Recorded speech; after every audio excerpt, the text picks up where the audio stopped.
Hai, masih bersama saya, Mr. Z, bicara. Tentu saja bicara tentang kebenaran berdasarkan fakta, data, dan realita. Teman-teman, kasus Indramayu, terdakwa Ririn dan Prio, dinamika persidangan begitu banyak mengundang perhatian publik. Kasus ini bermula ketika 5 nyawa yang melayang menjadi korban gara-gara dikuburkan dalam satu liang. Berita ini menyebar begitu luas sehingga begitu banyak disorot oleh publik. Teman-teman, supaya kita tidak menjadi fitnah, saya mencoba untuk flashback ke belakang ya. Saya akan bacakan berita ini untuk Anda. Berikut. Dari Tempoco, kronologi pembunuhan satu keluarga di Indramayu. Ini tertanggal 10 September 2025 ya teman-teman ya. Kepolisian daerah Jawa Barat membeberkan motif di balik pembunuhan satu keluarga di Indramayu. Dalam kasus tersebut 5 orang anggota keluarga tewas dibunuh oleh 2 tersangka yang kini telah ditangkap polisi. Kelima korban masing-masing Budi 45 tahun dan istrinya Uwis 40 tahun. 2 anak Budi yang berumur 8 tahun dan 8 bulan. Serta mertua Budi, Sahroni 75 tahun. Ini orang tua seharusnya ya. Kepala Bidang Humas Polda Jawa Barat, Komisaris Besar Hendra Rohmawan menyebutkan kasus ini bermula karena tersangka berinisial R merasa kesal kepada Budi. Kasusnya soal permasalahan sewa mobil. Tutur Hendra dalam keterangan tertulisnya Selasa 9 September 2025. Hendra menuturkan R awalnya menyewa sebuah mobil dari korban dengan biaya sewa sebesar Rp750.000. Namun mobil milik korban tersebut ternyata dalam kondisi rusak ketika disewakan. R lantas menuntut ganti rugi uang sewa yang sudah dibayarkan kepada korban. Namun permintaan tersebut ditolak korban, akibatnya pelaku dendam. Ini ya, ingat ya ini ya. Tersangka kemudian menghubungi rekannya yang berinisial P untuk membantunya. Dia menjanjikan imbalan sebesar 100 juta rupiah. Uang 750.000, janjiin orang 100 juta rupiah. Masuk akal nggak? Pada malam 29 Agustus 2025, keduanya mendatangi rumah korban. R membawa pipa besi. R memukul korban hingga tewas, sedangkan P turut menghabisi nyawa salah satu anak korban dengan cara menenggelamkannya ke bak mandi. Usai menghabisi nyawa kelima korban, R dan P mencuri barang-barang di rumah korban.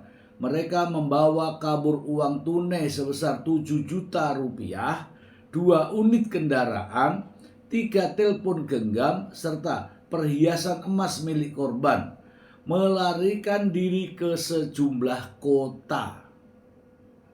Kepolisian meringkus keduanya dan menetapkan mereka sebagai tersangka pada Senin 8 September 2025.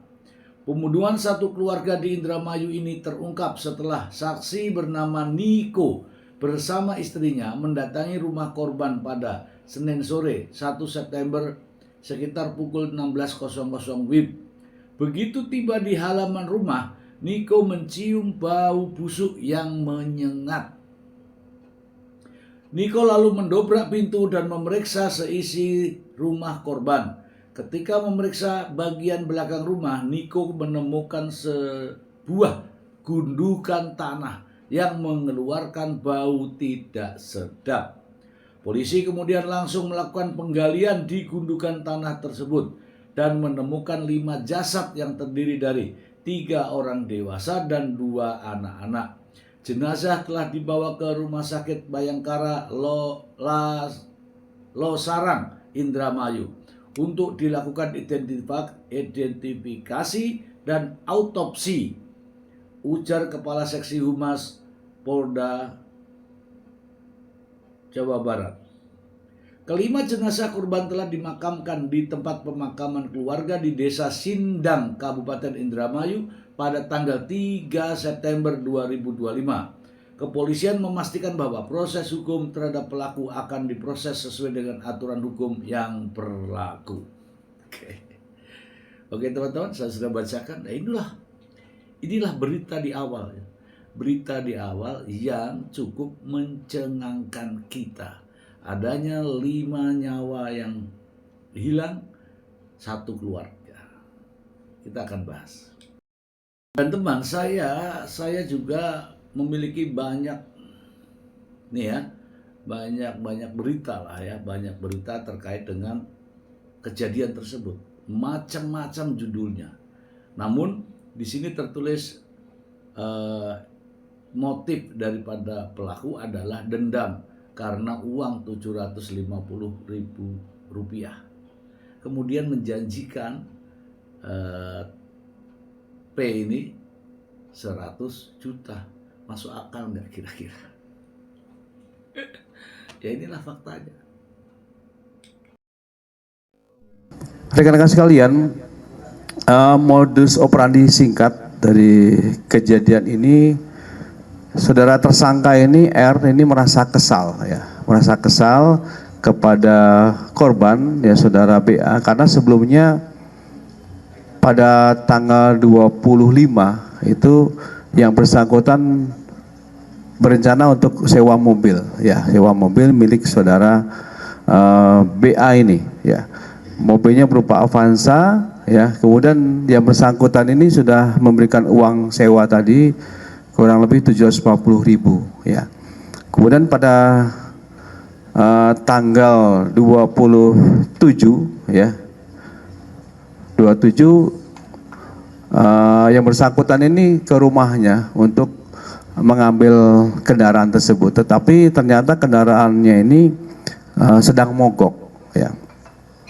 Dan saudara BA ini diminta kembali uangnya untuk sewa tadi agar tidak jadi, tetapi ternyata BA ini mengatakan bahwa uangnya sudah terpakai ya. Jadi ada jeda waktu 1 hari tanggal 26 itu setelah transaksi uangnya ternyata terpakai untuk pembelian sembako, sehingga si BA ini juga minta waktu untuk mencari untuk uang pengganti daripada sewa rental ini, tapi saudara Ridin sudah terlalu kesal gitu. Sehingga pada tanggal 29 Agustus ini tersangka ini mengajak P ya, yang tadi kita perlihatkan, untuk melakukan pembunuhan berencana ya, karena pada tanggal 27 ya 28 27 ini yang bersangkutan menyiapkan perlengkapannya, membeli pacul di pasar ya. Kemudian memanggil saudara P, menyiapkan ada 1 besi pipa yang sudah disiapkan, tapi yang bersangkutan ini setelah selesai melakukan aksinya, pipa ini dilempar ke sungai Cimanuk dan saat ini belum bisa kita temukan, tetapi berdasarkan scientific investigation kita bisa membuktikan bahwa bersangkutan ini sebagai pelaku utama. Nah, kemudian untuk si P ini tertarik untuk membantu saudara R ini karena dijanjikan imbalan 100 juta ya, 1 juta setelah selesai melakukan aksinya. Tetapi setelah kita tanya tadi di sini, sampai selesai melakukan aksinya, sampai lari kemana-mana, sejauh ini juga 100 juta itu belum diterima oleh bersangkutan ya. Rekan-rekan sekalian, untuk aksinya ini yang bersangkutan bersama R dengan P ini mendatangi rumah korban itu pada pukul 23 ya. Bertemu dengan saudara BA, kemudian di situ yang bersangkutan sudah menyiapkan pipa besinya itu di tasnya ya.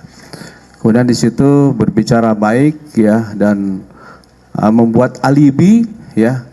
Si R ini membuat alibi agar BA ini melihat di sekitar rumahnya itu untuk mengajak bisnis BBM, ya bisnis BBM.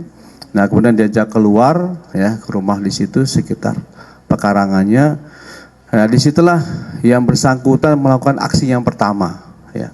Peran dari P ini itu menjaga antara kejadian yang di luar rumah itu dengan pintu tadi itu. Dia menjaga di situ. Itu yang dilakukan oleh P. Rekan-rekan sekalian, inilah aksi yang dilakukan oleh kedua tersangka tadi. Ya. Kemudian setelah selesai melakukan aksinya, yang bersangkutan ini merapikan dari kondisi rumah, ya kondisi rumah di hari itu, ya, dan mengumpulkan kira-kira barang bukti apa yang bisa untuk menghilangkan dia, ya salah satunya yang bersangkutan itu menutup rumah itu, ya kemudian dia pergi dan membawa mobil dari mobilnya si korban ini, ya yang berupa Corolla, ya. Kemudian menuju ke sebuah hotel, dan sebelum menuju ke situ, sebuah hotel tadi melemparkan barang bukti tadi berupa pipa tadi ke Sungai Cimanuk tadi. Nah kemudian pada tanggal 29, 30 di aksinya, yang bersangkutan tanggal 31 malam dini hari itu akan kembali lagi, ya kembali lagi. Sebelumnya saudara P ini membeli terpal, ya membeli terpal. Kemudian pada malam hari, teman-teman semua sudah melihat ya apa yang sebenarnya terjadi pada kasus ini ya. Saya mencoba untuk mengulas ya secara tuntas ya terkait dengan proses ya. Pertama adalah proses penyidikan ya. Sebagaimana kita ketahui pada tanggal 1 September 2025, ketika itu barulah dinamakan namanya penemuan mayat. Karena belum tahu apa penyebabnya, kemudian siapa yang melakukan dan sebagainya. Jadi masih kategori penemuan mayat. Nah, meskipun kita tahu bahwa penemuan mayat ini diduga, dicurigai adanya akibat pembunuhan, nah inilah sebenarnya harusnya ya dari awal ini supaya kita tidak salah ya dalam kasus-kasus seperti ini. Setidak-tidaknya setelah mengetahui adanya orang yang mati atau tewas atau menjadi korban pembunuhan, maka harus clear and clean ya, clean and clear. Semua harus dikelilingi dengan apa namanya police line untuk sterilisasi. Kemudian harus juga dilakukan olah TKP terlebih dahulu secara cermat, jeli dan teliti. Kemudian barulah kita lakukan terkait dengan pembongkaran mayat ini, pembongkaran kuburan untuk menemukan mayat. 1, 2, 3, 4, 5, satu persatu harus dilakukan secara teliti ya. Yang mana yang paling di atas, yang mana yang paling di bawah, posisinya seperti apa, digambarkan semua secara jelas dan terurai ya. Kemudian membawa mayat-mayat tersebut ke rumah sakit untuk apa? Untuk dilakukan identifikasi, kemudian autopsi. Ini maksudnya adalah apa penyebab kematian dari orang-orang tersebut. Penyebab kematian ini penting, maka perlulah dilakukan autopsi guna mengetahui penyebab daripada kematian para korban-korban ini. Ya kan? Selanjutnya, karena ini kasus besar ya, menurut saya besar karena korban yang begitu banyak dan pelakunya juga tidak tahu siapa, maka polisi haruslah dengan cepat melakukan tindakan terkait dengan pengamanan alat bukti. Salah satu diantaranya adalah CCTV. Seberapa banyak CCTV yang ada harus dilakukan penyisiran, termasuk CCTV di sekitar rumah korban. Karena disitulah akan menggambarkan siapa pelaku yang sebenarnya. Saat itu teman-teman, pelakunya tidak tahu siapa pelaku pembantaian tersebut. Untuk itu dengan petunjuk-petunjuk CCTV tentu saja akan membuka siapa pelaku yang sebenarnya. Nah, inilah karena ada CCTV ini, bagaimana perlakuan penyitaan atau pengambilan barang-barang berupa CCTV ini, dibuatlah suatu berita acara. Agar apa? Agar cara mengambil alat bukti berupa CCTV ini sesuai dengan undang-undang, sesuai dengan peraturan. Ada kesan bahwa pihak penyidik menjamin keutuhan, originalitas, autentifikasi terkait dengan alat bukti tersebut agar tidak menimbulkan kecurigaan. Lalu kemudian CCTV ini teman-teman di cloning lah bahasanya itu. Kemudian dari hasil cloningan ini dilakukan observasi. Ya, bisa dipercepat, ada siapa saja di situ. Semua CCTV. Tidak hanya satu, semua CCTV. Nah, kemudian cloningan itulah yang akan menjadikan petunjuk siapa sebenarnya sosok pelaku yang telah melakukan tindak pidana yang sangat biadab ini. Teman-teman, tentu saja ada tahapan-tahapan terkait dengan bagaimana cara memperoleh CCTV ini, lalu kemudian diajukan ya ke pengadilan untuk mendapatkan persetujuan penyitaan terhadap alat bukti ini. Alat bukti ini atau barang bukti ini sita demi keadilan, demi hukum dan demi keadilan. Jangan dikembalikan sebelum ada putusan yang tetap dari hakim. Itu ya, tidak usah buru-buru dikembalikan. Karena apa? Masih ada tahapan berikutnya, yaitu menguji secara laboratorium ya, forensik, yaitu menggunakan digital ya, dalam istilah sekarang ya, menggunakan digital forensik. Ini penting. Kenapa? Ketika ahli yang sudah berbicara terkait digital forensik, tentu saja tak terbantahkan lagi, karena memang merekalah ahlinya. Oke? Selanjutnya kita masuk pada inti daripada penyidikan ya. Setelah kasus ini dilakukan penyelidikan, CCTV diamankan, kemudian dipelajari, dikaji, diobservasi terkait dengan isi dari CCTV tersebut, tentu saja dengan menggunakan strategi, teknik, dan taktik kepolisian tentunya. Nah, maka tibalah saatnya siapa pelaku daripada perbuatan ini.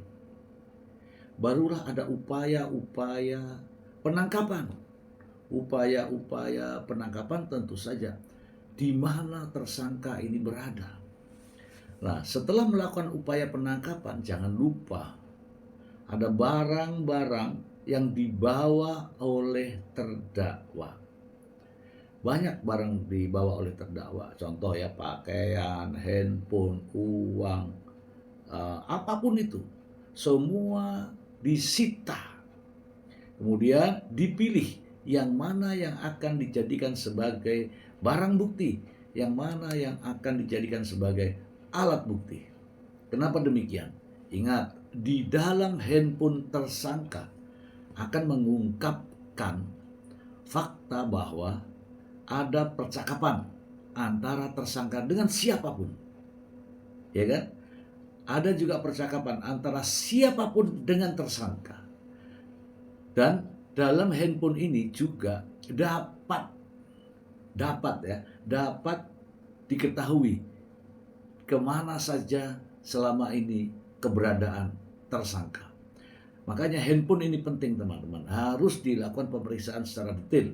Tentu saja kalau memeriksa handphone, ada juga ahlinya yang namanya ahli informasi dan elektronik, ITE. Yang tentu saja mereka lah ahli-ahli itulah yang mampu menjelaskan apa makna dari percakapan di dalam handphone tersebut. ada WhatsApp, ada SMS, bahkan ada mungkin ya percakapan-percakapan lain yang ada di dalam handphone tersebut. Cara mendapatkannya pun juga harus melalui prosedur yang jelas. Begitu ya, teman-teman. Dalam prosedur penyidikan tentu saja begitu banyak yang mendapatkan kendala-kendala ya, baik dari eksternal maupun internal. Dari kita sendiri, dari pihak penyidik sendiri, tentu saja terkadang kita tidak bisa mengendalikan emosi, ya kan? Kita tidak bisa mengendalikan psikis kita, ya. Yang ada hanyalah bagaimana nafsu mengungkap. Tetapi kadang jarang yang memperhatikan bagaimana sisi-sisi yang lain. Ya, salah satu contoh apa yang terjadi di kasus Indramayu ini, begitu cepat kelihatan ya emosi daripada penyidik.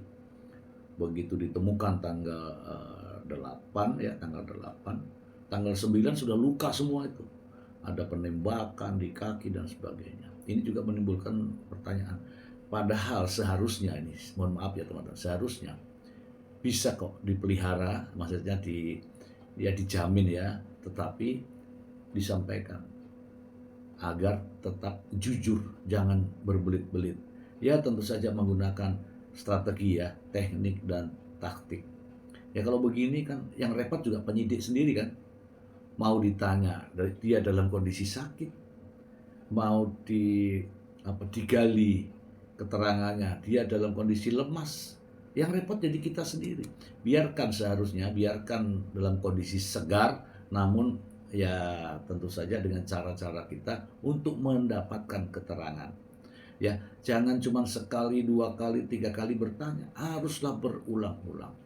Dan pertanyaan itu teman-teman harusnya berdasarkan atas penyelidikan sebelumnya, yaitu observasi di CCTV tadi.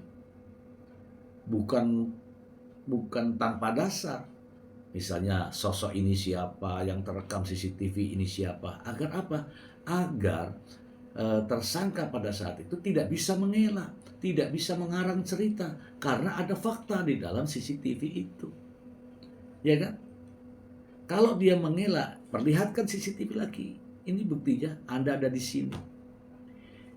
Itulah yang seharusnya dilakukan oleh teman-teman penyidik ya. Kemudian proses penahanan, demikian juga status tahanannya.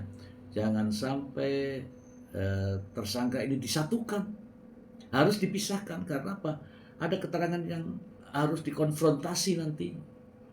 Dan tidak lupa secara prosedur juga mereka harus didampingi oleh penasihat hukum, ya kan? Untuk menghindari adanya kesalahan dalam prosedur hukum, gitu. Ya teman-teman, kita masuk kepada proses penuntutan. Setelah berkas perkara ini selesai, tentunya ya dengan melalui beberapa tahapan ya. Ada pemeriksaan, kemudian ada alat bukti yang sudah dikumpulkan menjadi berkas perkara. Demikian juga rekonstruksi. Alangkah baiknya rekonstruksi itu jika memungkinkan dilakukan di tempat yang sebenarnya. Agar apa? Agar dalam rekonstruksi tersebut menyerupai persis apa yang diperbuat ketika itu. Inilah tujuan rekonstruksi, untuk mengetahui perbuatan yang dilakukan pada saat itu. Kalau sudah dialihkan kemudian TKP-nya berbeda, akan menimbulkan kesalahan-kesalahan teknis ya. Ada ruangan-ruangan yang tidak ada, padahal di TKP mungkin ada begitu banyak ruangan. Itulah ya, kalau saya dengar di kasus Indramayu ini tidak di lokasi sebenarnya. Itulah masalahnya teman-teman. Padahal kalau di lokasi yang sebenarnya, yakin dengan kita melihat cara mereka melakukan, kita bisa tahu apakah benar dia atau bukan. Bagaimana cara mereka melakukan, harus dipraktekkan. Kan begitu, ya kan? Nah, selanjutnya juga ada yang namanya konfrontasi ya. Dikonfrontir. Nanti keterangan tersangka yang satu ngomong apa, ditanyakan tuh kepada yang tersangka berikutnya. Demikian juga di sini, tersangka ini ngomong apa, ditanyakan yang ke sini. Agar apa? Agar matching. Ini ngomong begini sama, ini ngomong begini sama. Oke, setelah berkas perkara selesai, maka diserahkanlah ke jaksa penuntut umum. Jaksa penuntut umum di sini setelah menerima berkas perkara dari penyidik, tentu saja harus melakukan penelitian, kajian terhadap kasus yang ditangani. Jangan sampai dakwaan, ya karena ini prosesnya akan ke dakwaan, membuat dakwaan. Kalaulah memang berkas perkara diperlukan adanya tambahan-tambahan, jaksa bisa memanggil pihak penyidik untuk koordinasi terkait dengan menyamakan penyempurnaan berkas perkara ini. Oke.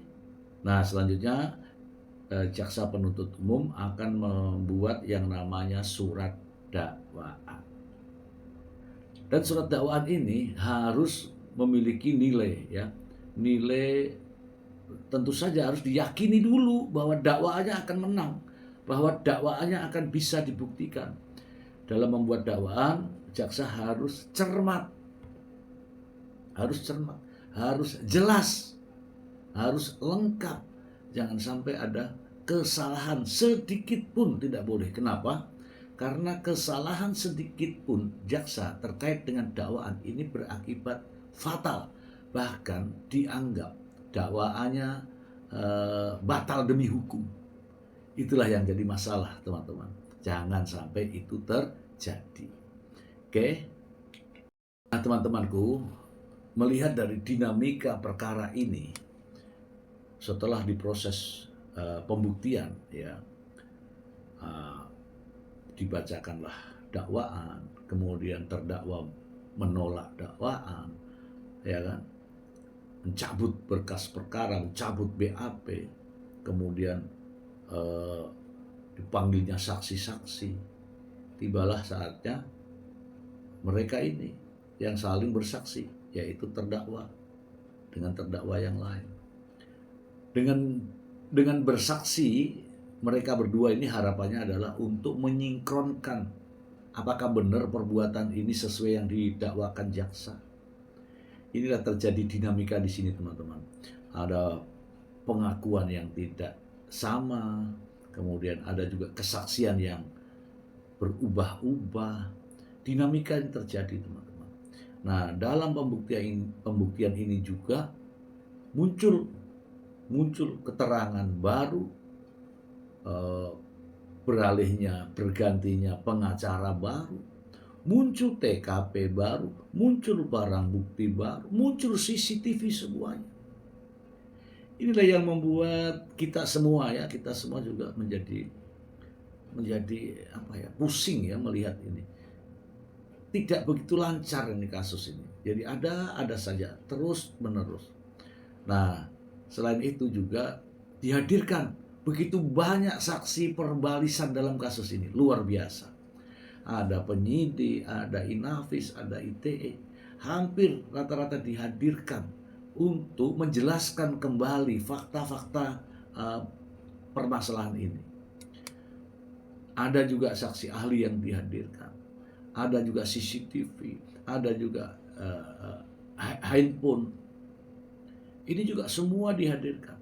Tetapi sayangnya CCTV yang dihadirkan bukanlah ahlinya yang menyampaikan. Handphone yang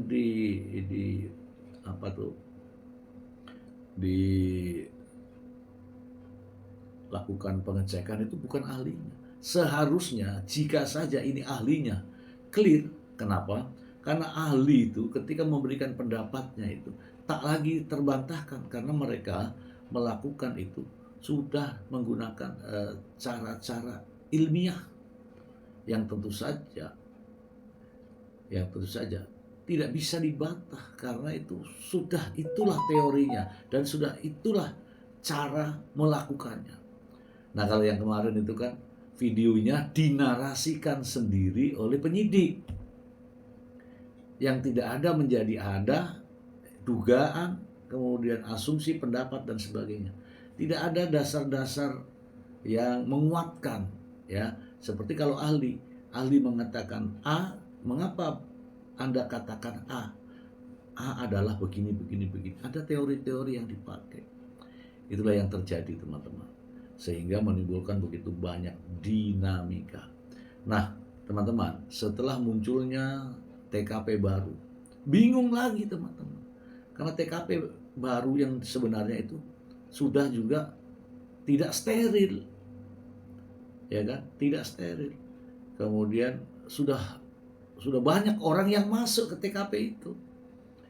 Jadi tidak bisa dijamin sterilisasi terhadap TKP. Ya kan? Tidak bisa lagi. Kemudian nih terakhir ada yang sangat menarik. Dalam proses persidangan terjadi ya silang pendapat ya antara jaksa, penuntut umum juga dengan pengacara, dan tentu saja terhadap juga para saksi dan terdakwa. Namun hal itu adalah hal yang biasa, dinamika dalam proses persidangan. Yang menarik teman-teman, apa itu? Nih, teman-teman masih ingat ketika hakim menanyakan kepada para saksi perbalisan dari pihak penyidik. Penyidik mengatakan apakah setelah ditanya sama hakim, apakah ini sudah dilakukan uji digital forensik? Apa jawaban penyidik? Belum. Semua CCTV belum.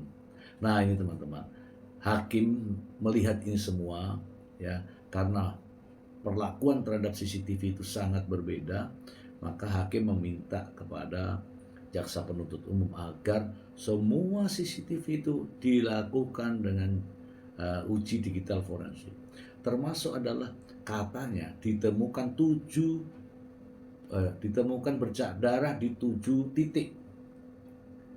Itu juga hakim meminta agar darah itu diperiksa secara DNA. Apakah darah tersebut adalah darah milik korban atau darah apa? Itulah faktanya. Makin kesini, ketika kita ini menguji dakwaan jaksa, membandingkan dengan fakta-fakta persidangan, aneh teman-teman, aneh. Dalam dakwaan jaksa, mereka berdua antara Ririn dan Priyo melakukan tindak pidana tersebut secara bersama-sama, bergantian. Namun dalam dinamika pernyataan, kesaksian ini berbeda-beda. Priyo mengatakan bahwa Ririnlah pelakunya karena Ririnlah yang membantai semua itu. Sementara Priyo hanyalah menonton, melihat dan menyaksikan. Bisa ya kayak gitu. Orang dibantai kok nonton, ya enggak? Kemudian kata Priyo, Ririnlah pelakunya. Namun Priyo mengatakan saya tidak tahu. Inilah teman-teman dinamika perkembangan di persidangan. Dan tentu saja ini akan menjadi menarik. Kira-kira ini apa tuntutan jaksa? Ingat ya teman-teman ya, kasus ini adalah pembunuhan berencana. Tentu saja pembunuhannya sudah terjadi teman-teman. 5 nyawa melayang. Yang harus dibuktikan di sini adalah perencanaannya.